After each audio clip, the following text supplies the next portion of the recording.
Good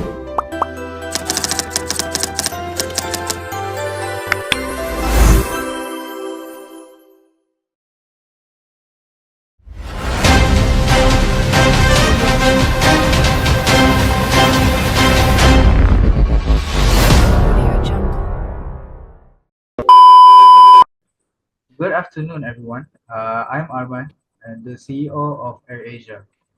Today, we are deeply saddened by the loss of flight QZ8501.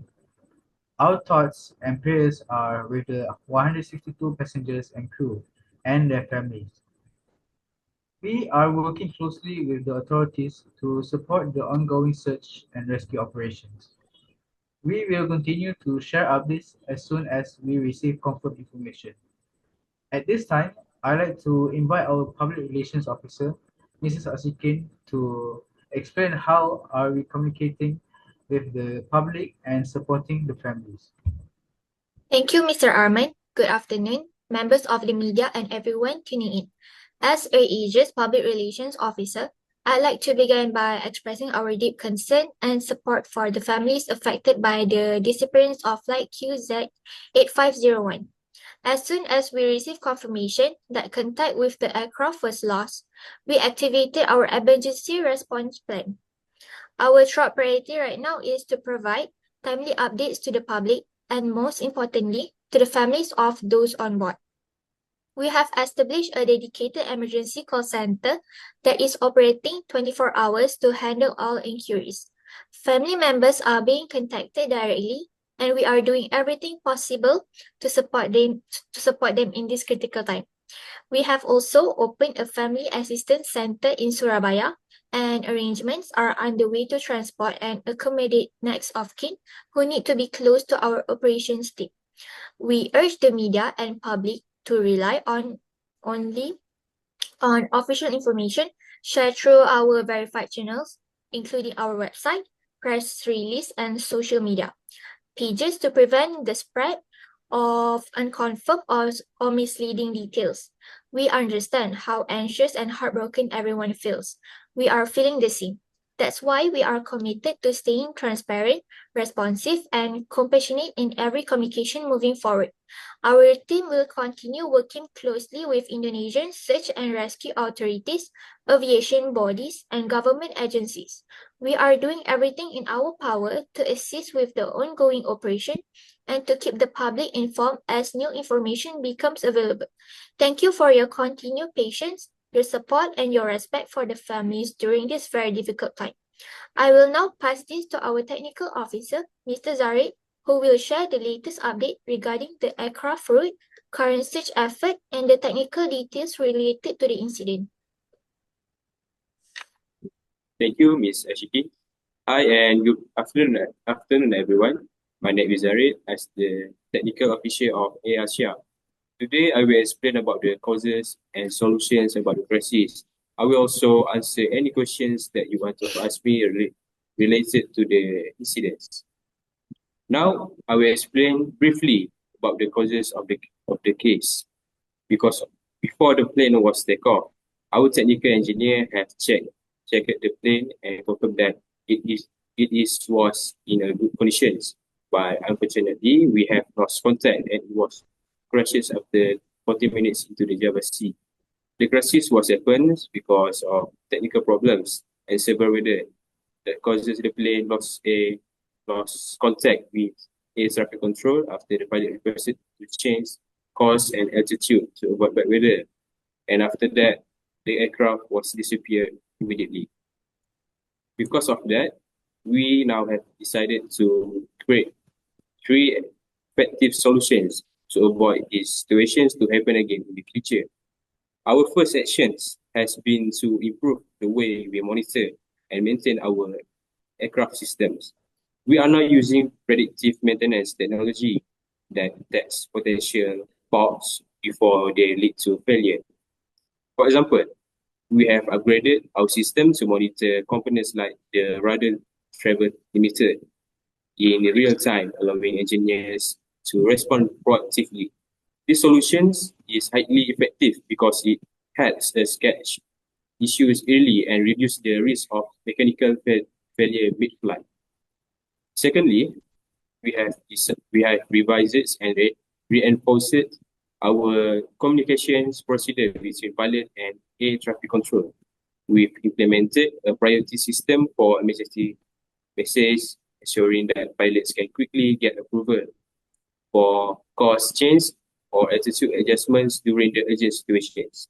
In a crisis, every second matters. This change ensures faster response and safer outcomes in time-sensitive conditions. Lastly, we have strengthened our pilot training programs, especially for emergency handling. We now conduct regular simulation training that replicates real crisis situations such as system failure during bad weather or loss of control at high altitude.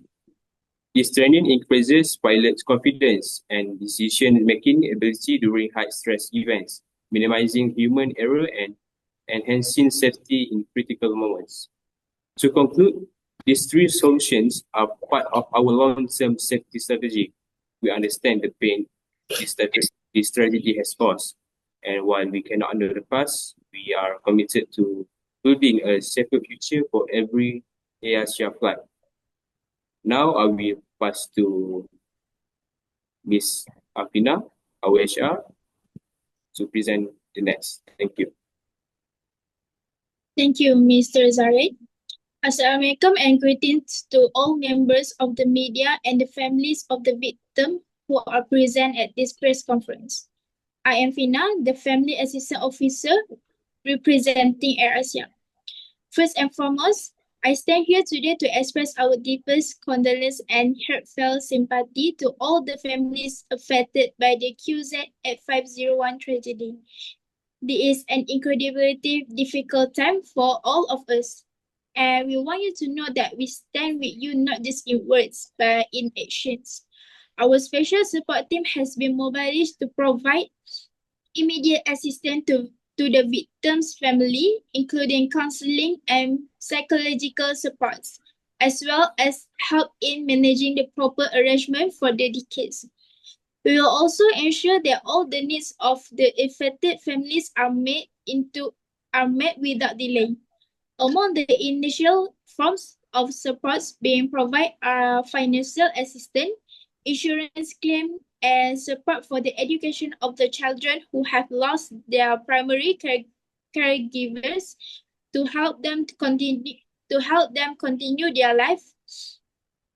Before I conclude my statements today, I want to emphasize that at AirAsia, we believe that taking care of the victim's family is not just a duty, it's not just a duty, it is a responsibility we carry wholeheartedly and sincerely.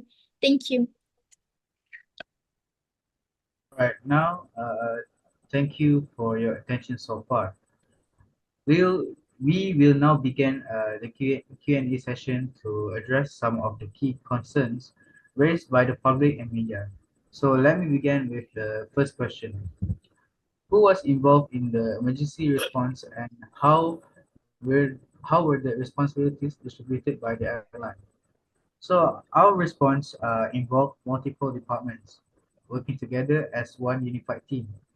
We have the operations team took the lead in technical coordination and communication with aviation authorities. The PR and corporate communication teams ensured that verified updates were shared regularly with the media and the public. And our care team was deployed to support the families emotionally and logistically, including arranging counseling, accommodation, and transportation. Internally, we had a clear structure, and externally, we worked hard. We worked hand in hand with Basarnas and international SAR units. It was a joint effort guided by urgency, compassion, and professionalism.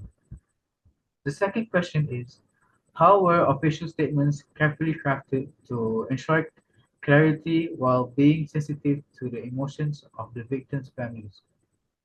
This is an important question, and I'd like to invite our public relations officer, Mrs. Ashikin to respond.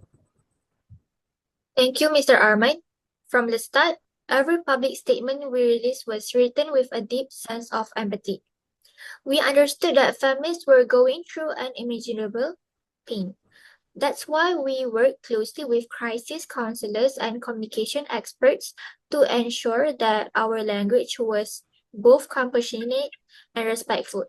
We avoided speculation, focused on verified facts, and used simple human words. The goal was to keep families informed while also comforting them during this extremely difficult time. Clarity and sensitivity were both priorities in every message we shared. Now we're going to the last question. Why was the aircraft allowed to fly through bad weather? And was air traffic control a contributing factor? To answer this technical question, I will now refer to our technical officer, Mr. Zarif. Thank you, Mr. Arman. Okay, based on the investigations, the flight crew did observe storm activity ahead and requested a change in altitude. But unfortunately, our traffic control was not able to approve the request immediately because of traffic congestion, congestion, congestion and at higher altitude. However, weather alone did not cause the crash. The key factors we are repeated rather for the crew manual disengagement of the autopilot and unrecovered stall that followed. So while weather and ATC limitations were part of the situations, the accident was primarily the result of mechanical and human factors combined. Thank you, Ashikin and Zarif. So that concludes our Q&A session. Once again, we thank everyone for your questions and your patience.